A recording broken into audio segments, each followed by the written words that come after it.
Broadcasting from the commodity capital of the world, Zurich, Switzerland, this is Insider's Guide to Energy.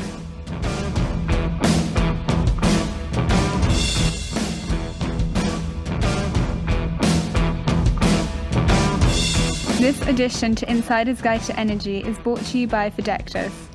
Go to www.fidectis.com for more information.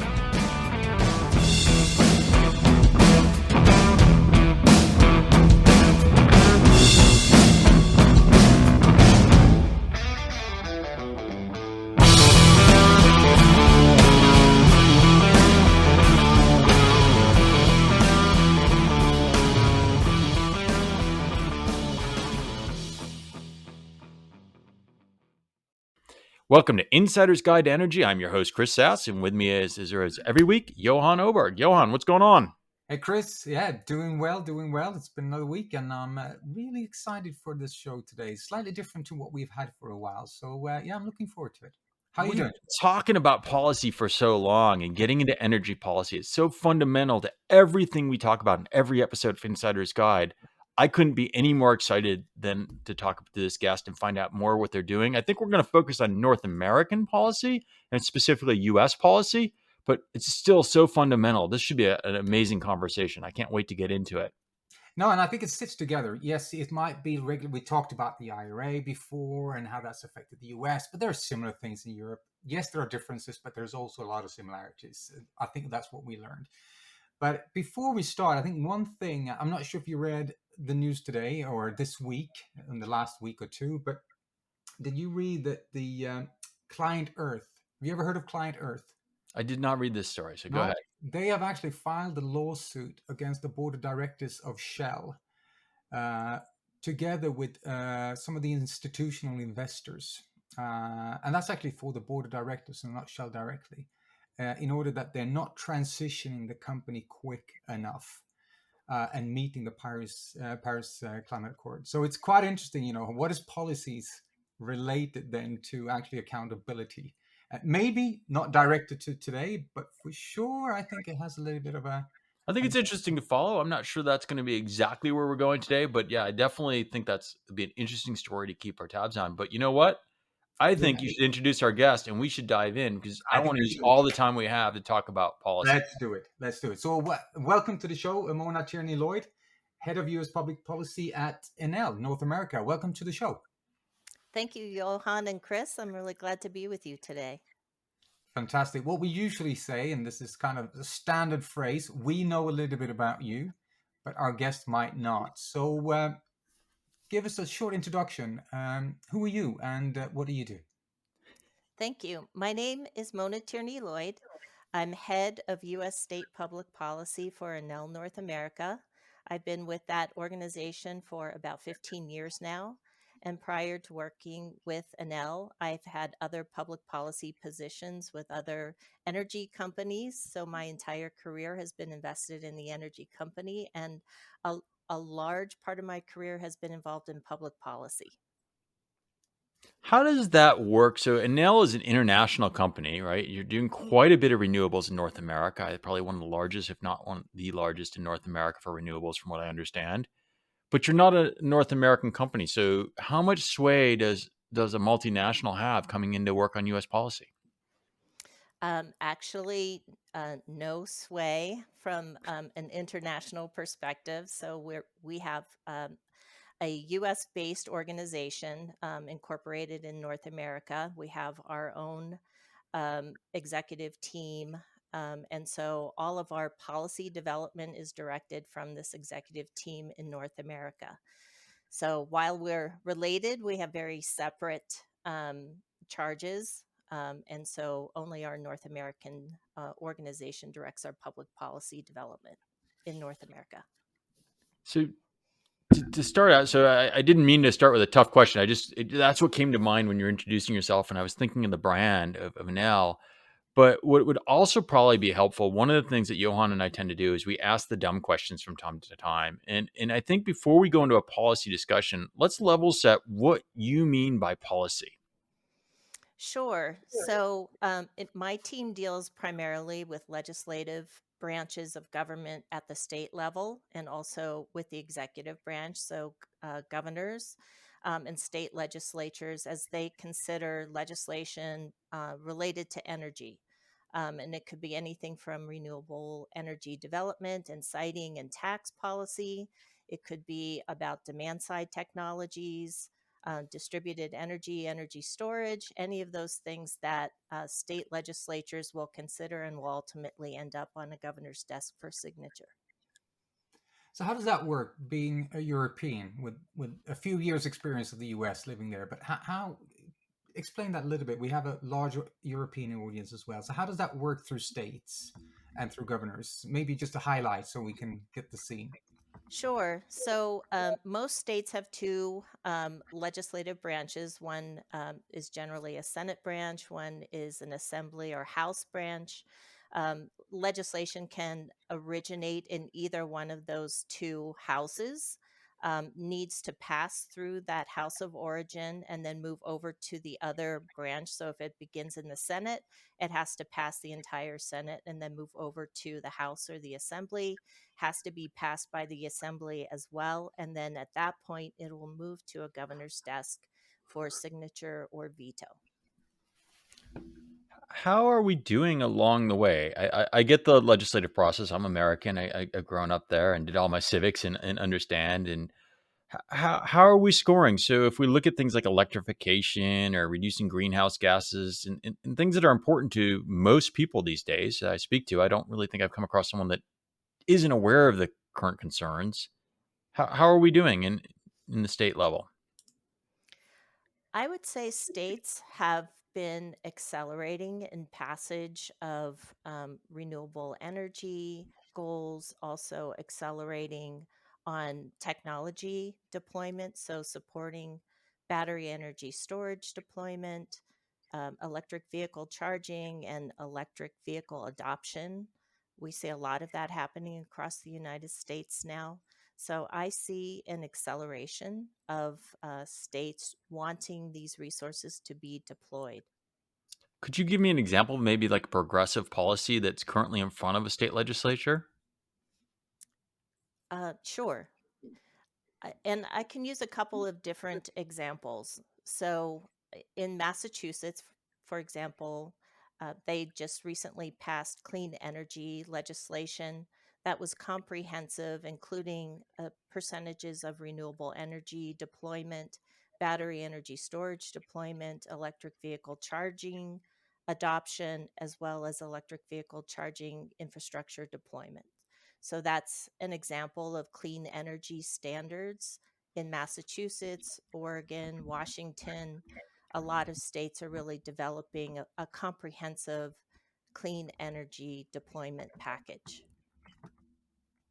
There are there are great examples, and I've read a few of them as well, especially on the electric vehicle parts is from California. But if those are the progressive ones that are leading the way, do you see big differences? I'm still going back because I don't have all the knowledge of the US and the difference in the setup. But do you see difference? Is it major differences between the states in terms of developing this or working the energy transition? I would say there are differences in the approach and the rationale as to why certain states develop or accept policies. So, certainly, there are progressive states, mainly on the coasts, that are more aggressive in their adoption of clean energy standards across the board. There are places in the Midwest, however, that are looking at technology as a way of diversifying their economy. So, wanting to have electric vehicle or recognizing that there's also just grassroots adoption of electric vehicles that are happening in their states and wanting to have the technology and the policy available to allow for that adoption. Some states have an all of the above policy framework, so they want to see diversification in their energy sector as well because that provides for additional reliability. And so it may not be for reasons of the environment and reducing greenhouse gases, but it could be for economic reasons, as I just discussed. How does your team and your role fit into that? So we have some legislation that's being proposed, perhaps, or do you help them craft the legislation? Are you reading legislation and providing feedback, or where do you fit into that? For the most part, our team is looking at the policy development that is happening within the state that is originating with the legislators. So sometimes legislators will have ideas about policy and they'll reach out to industry to get some feedback on those ideas before it becomes legislation. There's a lot of states that Enel is engaged in, and there's a lot of different business interests that we have. So, a lot of what we're doing is monitoring policy development within those states and then weighing in on that legislation, either independently, individually as Enel, or through some trade associations that we work with that represent the industry. So this is a big ecosystem. There's a lot of stakeholders involved to keep track of, to work with, to align with. Currently, where do you see kind of the biggest barriers in order to push forward a legislation or push forward something across this kind of a ecosystem of flow of decisions? Sure. So, I'll start with some of our Midwestern states where we have a lot of our renewable energy development located. Um, in many of those states, there are interests, um, fossil interests, that want to maintain their position in the market and are feel threatened by the expanded development of renewable energy. So that is an area where we have some headwinds, certainly, in states that want to protect what they consider to be their native resources from erosion of expanding renewable penetration. Siting is another place where we face some concerns where when you're building projects at the size that Enel does build, it requires a lot of land. So land competition is an area of concern and sometimes some controversy, particularly for agricultural purposes. There's a lot of competition in maintaining agricultural land or prime agricultural land for that use. Um, so siting regulations have become more difficult and limiting and setting land aside, and in some instances, moratoria on any new development within a county. So those are some of the headwinds that we face from a siting perspective and land development perspective. What kind of wins would you say you've experienced? So you've been doing it for some time. You're not brand new to this. Enel's invested in it. You've got folks around the country that are on these teams, so it's obviously working for somebody, right? So whether it's for the citizens of a region, whether it's for someone looking for employment or whatever, there's I'm sure wins you could tell us about. Could you give us a use case of like where you guys have hit the ball out of the park, where this has all just worked really well? Yes, and I'll use the counterpoint to what I just described as some headwinds in terms of concerns about land use. And a lot of what Enel does, and I think does very well, is to develop community relationships and to invest in the communities where we're developing our projects to gain local support. So agricultural community is also under a lot of pressure just because it's a very difficult business. It's very competitive. Food prices vary greatly. And in some instances, you may not be able to support the farm or the ranch just based on that singular activity. But land development through renewable projects can also provide those landowners with additional income to be able to maintain their family farms for longer. So they see a another income stream for them that is supporting their primary role in life in being a farmer or agricultural. So I see that as a win-win, both for the landowner and for the renewable energy development. Some other of our wins, I would say, is in diversifying our land use through agrivoltaics. So being able to support some agricultural activity, and one that we have in particular in Minnesota, where we have honey bee cultivation. That's also at the site of one of our solar projects. And this is something that is also growing in popularity, I would say, in trying to have multiple use of the land, being able to do some agricultural development along with our solar and wind development. So in that use case where you have bees and solar or PV park maybe jointly behind, what kind of regulation or policy needed to change to make that a success, that you needed to have a government say in that, or have the governor or someone support the project? Why would that need policy? Uh, Mainly because there's more pressure on land, and needing to have both the agricultural use as well as recognizing the value of having the multiple use or diversification through solar and wind development.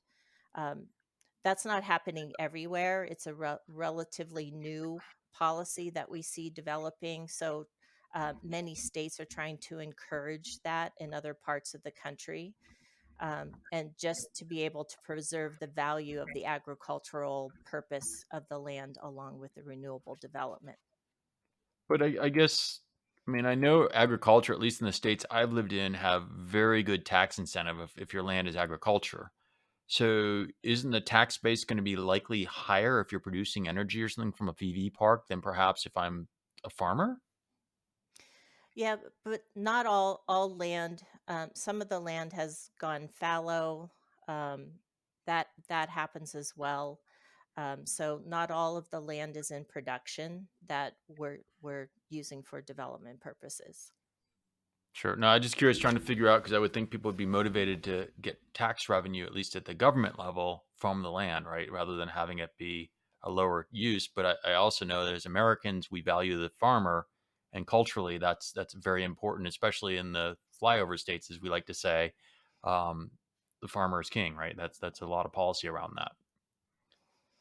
Johan, Right. question? No, I thought it was interesting. When you look at the farmers, and coming back to that one, there's obviously, we have in Europe a lot of this. I'm pretty sure you have that in the US as well. You have a certain amount that you want to produce because it has a national security. You want to have a supply in lands, etc. But what is the kind of the over? If you look at solar, but maybe more on wind. I'm not sure how much wind you do, but it's we got this. There's a lot of saying we want wind, but not on my backyard, kind of a thing. So when you have the discussions with the farmers in general, what are their kind of main attitude towards this? Are they looking at from a financial point of view that this is the incentives are good, or is it no? Hold on, we're in agriculture, we're a farm. This is not what we want, or this is not around us. So I'm just curious to see, because once again, I'm coming back to this ecosystem where people are kind of needs to align on this to make it forward. So what comes across from them? What are they The, telling you? there's a mixture. I would say there's a mixture of those kinds of responses where not in my backyard is definitely something that we encounter. But then again, others will see that this is an opportunity to obtain revenue for something that maybe was not in high production for them. So we see a mixture of both of those things. Um, but obviously, as we move more towards meeting the goals of the Inflation Reduction Act, and developing more and more clean energy, there will just be more competition for the land, and more penetration of those resources on the land. So I think that conversation between agriculture, and renewable development are going to come in closer contact with each other, and we'll have to resolve how we meet both of those objectives effectively. One question that comes to mind for me is we had a guest a while back who wrote a book called Shorting the Grid. I don't know if you're familiar with Meredith's book there, but there was a lot in US policy about who pays for infrastructure, for energy infrastructure. So we're talking specifically now about land projects and all. That's great, but we still need to get that energy to different locations where it might go across another state or it might go to different locations, which I see very related to policy of how that works. How much of that is on your radar, and how much of your time is spent talking about distribution and the networks and who's paying for what? Is that high priority for you? It is. So for transmission is identified as one of the highest needs on the grid right now. Moving electricity from where it is generated to where it is consumed at the load centers. There's broad recognition across the entire United States that we have underinvested in transmission and we need significant amounts of new transmission to be built. But it's also recognized that transmission is a long lead time infrastructure investment. It takes a decade or more in order to get it sited, permitted, and construction completed. And because it crosses such large swaths of land, that permitting, siting, approval process is very complex. Uh, One of the things that I'm spending a lot of my time on right now is looking at the development of a regional transmission organization in the West. Most of the United States is in an organized market where you have a central administrator of the markets themselves, and one that is also involved in planning transmission and cost allocation for that transmission build. All very controversial, but it's worked really well in these markets like PJM, the Mid Continent ISO, New York ISO, New England ISO, and California has an ISO, but it's limited to California. So trying to make transmission building, siting, permitting more universal across the big Western footprint of the United States is one of the things I'm spending a lot of my time on. And do you interact with FERC a lot, or with these kind of things, or is it at state level? Where is that kind of government? I mean, your focus is state based on the title in your introduction, but it would be impossible to assume that the government at the higher level isn't involved in these conversations. Yes, absolutely. FERC would have to approve a regional transmission organization structure and make sure that it's compliant with some standards of other regional transmission organizations. But each of the states have a very important role to play about whether they approve the structure, whether the states and Public Utilities Commission and legislatures will permit the public utilities to participate in a regional transmission organization. So there's a lot of interplay between the state level approval process and a federal approval process. It's interesting to see. We talked about generating it, where it's supposed to be in regards to the land and what is required. The distribution, of course, the network has always been a big talking point, and the ownership of this one, how that's going to be worked. Another thing that we see is the electrification, and you mentioned this also with some of the examples out of Boston. I think it was Massachusetts of electric vehicles. But recently, we also saw, if it came from the IRA or if it comes from other, I cannot remember, but that was in terms of looking at electrifications of buildings. So, replacing gas, replacing oil in the buildings. So this is obviously going to change fundamentally a lot of things at the end. I wouldn't call it behind the meter, but almost. So how does that, how much of that part of this ecosystem of this energy transition are you part of driving as well? Or is it more on the production and the distribution side? No, we actually have a very robust distributed energy services group and work with customers providing demand response, distributed batteries, integrating solar systems with batteries and demand response. So we work a lot with commercial industrial customers on the use side of the meter. In terms of electrification, uh, that depends on which part of the United States that you're in about how they approach them. Pretty much the progressive states that we talked about earlier, that are early adopters of clean energy standards or renewable portfolio standards. Vehicle electrification will also be supportive of building electrification and moving away from natural gas. In places that are natural gas producers, there are legislation that we've seen passed that would prohibit any exclusion of new natural gas connections. So maintaining that footprint of natural gas in those places. So it's really diverse across the country depending upon where you are. But we certainly see electrification as being a future, a future end state that we would be supportive of in the United States. But that transition period is probably going to be a lot longer. I'd have to agree. And from many of our guests, there's a reason it's called the energy transition as opposed to, it suddenly switches, right? So there is a transition to take place. I guess one thing that would be interesting to me is you've been in the space for a while. Have you seen some cultural shift or some different behavior, maybe since the IRA finished or even prior to that, um, across the board? So when you're talking to politicians or you're talking to folks that are creating this policy, have you seen behavioral change? I have an attitudinal change as well. So when I started in California and some of the renewable portfolio standards were being adopted in the United States, and this is in the early 90s, at that time, a 20% penetration of renewable energy was considered extreme. And there were a lot of concerns about that level of penetration and the grid stability, all of that.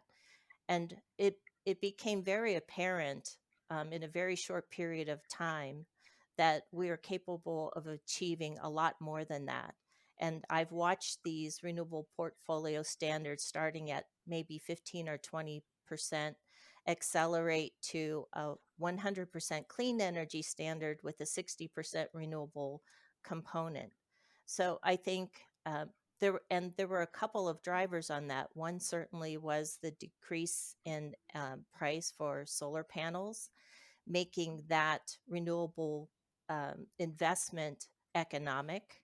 And certainly at this point in time, um, the other attitudinal shift has been that bringing renewable resources into states like Texas and Oklahoma have provided consumer benefits by keeping energy costs lower, especially when you see spikes in natural gas pricing like we've been seeing.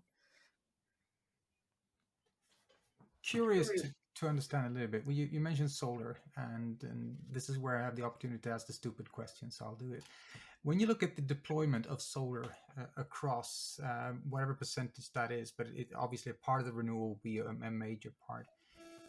For the US market, how much do you see is large scale industrial solar versus what we saw from the beginning, especially in the Nordic countries where I come from, where it was more of a home um, or residential solar, if that's the word to use. So is there a big difference here, or even if Enel as a company might go more for large scale industrial, but how do you see that development happening, and how do you see that moving forward? So we've seen large scale renewable development happen in a significant effect in the southwestern United States and in California. And now what we're seeing is there's more solar development that's happening in places like Texas, the Midwestern states, Oklahoma, heading north from there, and also in the more mid-Atlantic states. So we see solar development moving across the country in places where maybe it hasn't taken as much hold previously. But I would say that distributed solar has been all equal to, at least equal to the um, utility scale solar development that's happened. And in some places, what we're seeing is concerns about it continuing to expand that distributed solar development in the United States and the effect that it's having on the grid, and taking away some of the earlier incentives that were in place for the distributed solar, like through net energy metering. So, all that to say, I think distributed solar is still extremely strong in the United States, and it will be left to be seen if these changes in net energy metering policy dampen that consumer adoption of solar. And what about storage? How is policy impacting storage, right? So we want grid scale storage. People want storage at home. There's a lot of choice in storage today, but how's the policy driving or slowing down or accelerating storage in North America? I'd say there's a couple of different reasons why storage is accelerating. Some of it is purely policy driven. So, California established um, some storage targets that required utilities in the state to procure energy storage. At the same time, grid conditions have changed significantly with more renewable penetration, where energy storage made sense from a grid support perspective, needing more ancillary services. So we've seen both policy and the development and the changes to the market indicate the value of having energy storage on the grid, from supporting ancillary services and from energy arbitrage reasons as well. But are we Definitely. past peak shaving and are we into actually storage and scale that's actually going to make a difference? Or is the storage still kind of a peak shaving thing? Storage has been peak shaving, but also more and more use towards ancillary services. I mean, we've also been integrating battery energy storage on our customer side applications too, to support peak shaving in cases where customers can participate as ancillary services. Battery energy storage definitely provides a pathway for them to be able to do that. So we see both the distributed side developing and continuing to grow. I think some of the estimates I've seen is an annual average of about 30% increase in capacity year over year. So there's still a lot of opportunity for battery energy storage. And then along those lines, where we're talking about storage and growth, on the podcast, we come across a number of folks that do things where they're trying to do some peer-to-peer networks or some sort of democratization of energy, right? Where you can sell your energy locally.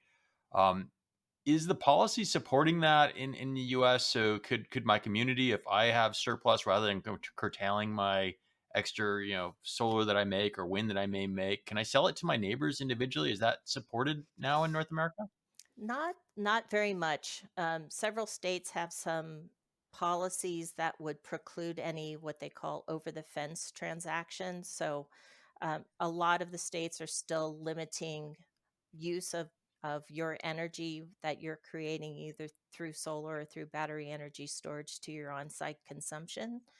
However, we're hopeful, and certainly FERC, through one of the orders, it's 2222, was trying to encourage more demand side participation in wholesale markets. I don't think we are at the point quite yet of having that enablement of customer participation, but without that, I think there's a limitation to the full range of value that a battery can provide to the grid. Interesting. Johan? Talking about moving forward, we saw some of the things about what just Chris mentioned and you talked about. But what do you see if we just jump to the next decade? What do you see what would change in the energy landscape? What will be the main things and that you believe needs to be done? And what are the kind of the key policies that needs to be implemented? Because I think we're all agreeing that we're moving ahead, we're transitioning to renewables. But what do you see in the next decade? What will be the big things, and your team, or in general, overall, what kind of policies needs to be implemented?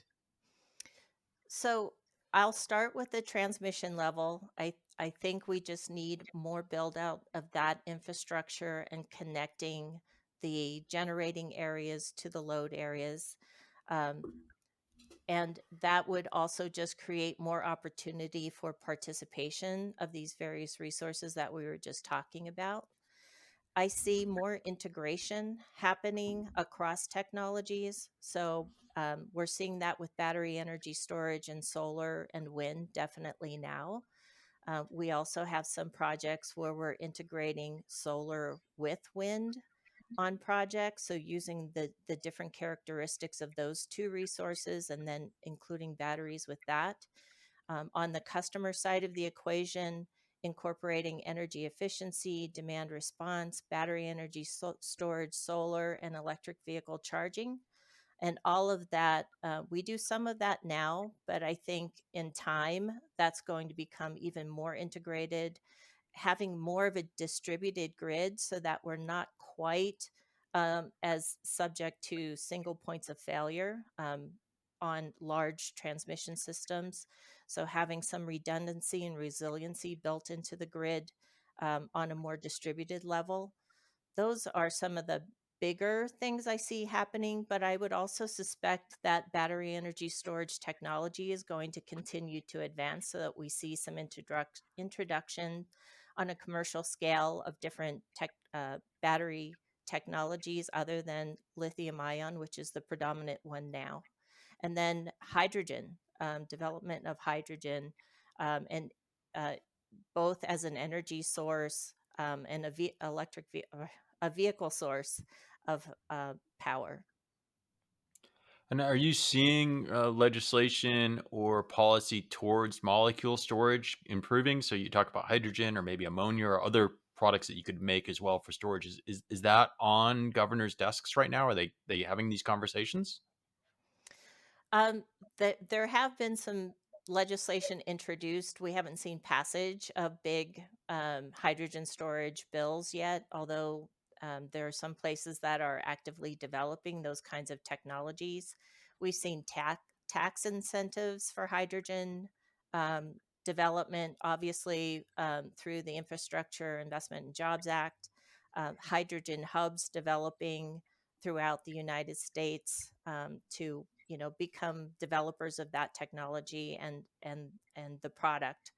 So that's been an exciting recent development to see that response to the federal incentives. This interview has taken us all across pretty much all the exciting topics. I think we've hit every buzzword of cool stuff that's taking place in the energy transition in this interview.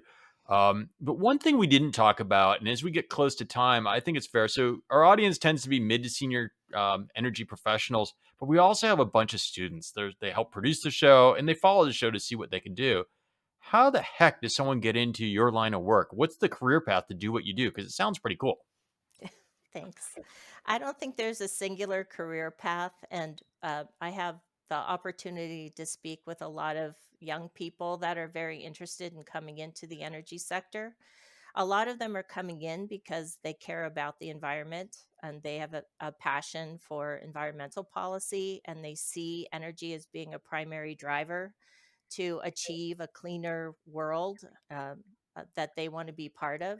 So that's exciting for me to hear from the youth coming up that didn't have the kind of fossil based history that I grew up with, and see a lot more possibility.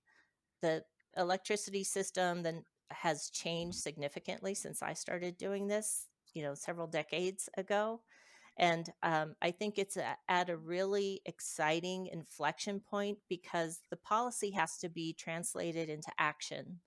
And I think that's where I get excited about the work that I do at the state level, because what happened last year at the federal level with the Inflation Reduction Act and the Infrastructure Investment and Jobs Act set a tone and set a framework for us to all work within. But we have to make it work, and the place where you make it work is at the state level and at the county level, and working with the individuals with coming at this from very different perspectives, but that's the exciting part for me is to make it work at the state level. Awesome. Johan, any final questions as we're pumping up against time here? If I only get one, I exciting. have to get one. And Uh-oh. I like your final one, and I think that's the difference also between working on maybe a national or even international versus state, and the further down in terms of the geography you go, the more impact you can have.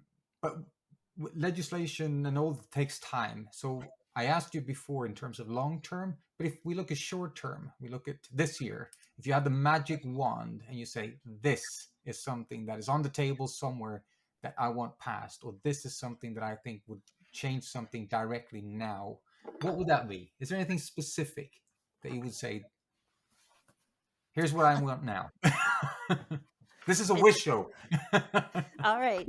I love the question, and I think the thing that I would want now is to create a vibrant, clean energy ecosystem that reduces the greenhouse gases, makes our world and our environment a cleaner place, and provides opportunity for satisfying and fulfilling work in the energy sector, and feeling really good about that. That would be my wish. Well, hopefully Johan can deliver, because I don't know, he's playing with his pixie dust tonight. But I want to say this has been a really fun interview. I thank you so much for coming on and sharing your views and the work you're doing with us and our audience. It's been a pleasure to have you on. Thank you, Chris and Johan. I've really enjoyed the conversation. Thanks for all the great questions and for the work that you do. And my name is Mona Tierney-Lloyd. I'm head of U.S. state policy from Enel North America. And when I'm looking for information on the energy transition, I listen to Insider's Guide to Energy podcast. Awesome, Mona. Thank you so much for our audience. I hope you've enjoyed this content as much as we had. It's been so much fun making this. It's been insightful. If you did, don't forget to share the content. Also, comment. Follow us on YouTube. Follow us on Facebook, and we will see you again next week. Thank you so much. Bye-bye.